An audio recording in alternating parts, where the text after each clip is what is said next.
Hey guys, welcome back to our podcast. Hey guys, Shadan is going to be discussing his views on the psychology and philosophy behind dance. So recently I saw this one video. It was a breakdown and analysis of the movie Fight Club with Brad Pitt. If you guys seen it, you're going to have more you're going to more understand more of what I'm talking about. I haven't seen the movie, so for those who haven't seen the movie, uh you're fine, you're not missing out that I know of. Um I'm going to be using one of the quotes that were analyzed in the YouTube video. And the quote is, "It's only after we've lost everything that we're free to do anything." And the example that was used in the video to make it like so we can understand it better is, what if from the future someone from the future came and said that everything that you're striving for, everything that you want to happen, everything that you're working for will not happen. You will not achieve that goal, you will not get that first place, you will not win Blackpool. And that doesn't happen to bring you down or anything. It happens to it happens to let's say make you realize that are you really dancing because you enjoy dancing? Because if you're dancing just to get that first place, just because of that, then I'm sorry, you're not dancing is not really for you. Now, don't get me wrong, that is one of the goals. That should be one of the reasons why you're dancing. You should have a goal, but it shouldn't be the only reason. So basically, would you be still dancing if someone from the future and said came and said you're not going to achieve what you want in dance? Personally, myself, I will still keep dancing because dancing, after all these years, became a part of me. I live through dancing. Dancing has a huge impact on my life. I adore teaching, so I'll definitely continue teaching.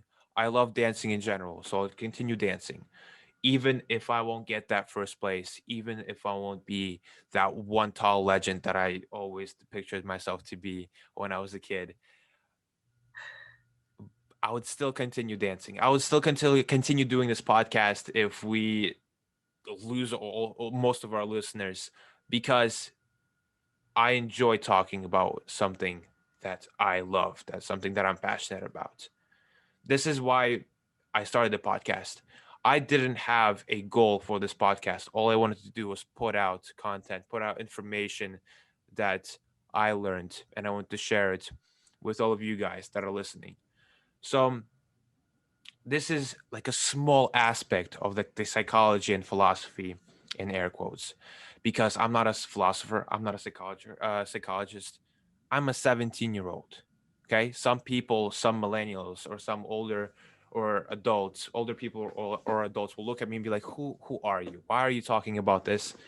I'm talking about this because I understand it, because I am trying to apply this to my life, and by talking about it to you guys, it'll help me apply it to my life, and maybe it'll wake up something in one of you guys, even if it's one person out of the few people that listen.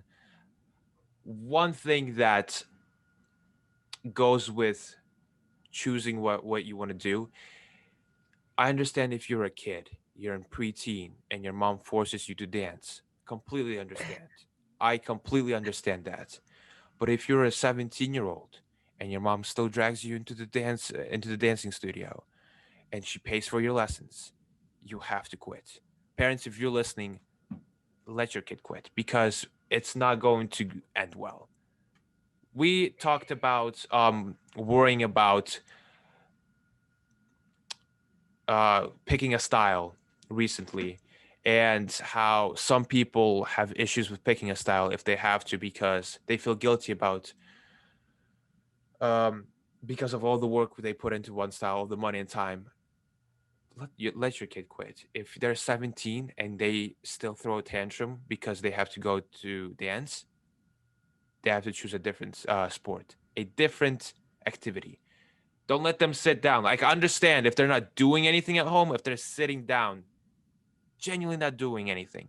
I understand kids who play video games and they have a Twitch fan base, and they're streaming constantly, and they're successful in that, okay, that's a different activity. Yeah, let them do that. If they're successful in something, if they have their ambitions and they're striving for something, if they're achieving it slowly, let them do it. But if they're a 17-year-old going to dance because you're making them, not good. Goes back to the quote of how I explained, if someone from the future came and said you're not achieving your goals, will you continue doing what you do? So definitely, that's a small aspect of the whole psychology and philosophy thing. One quote that I wanted to discuss. So yes, guys, let me know what you think of this whole psychology and philosophy thing, because this is a very sensitive subject for a lot of people, because a lot of people have different views. This is my view. This is what I believe in. This is what I think. Okay?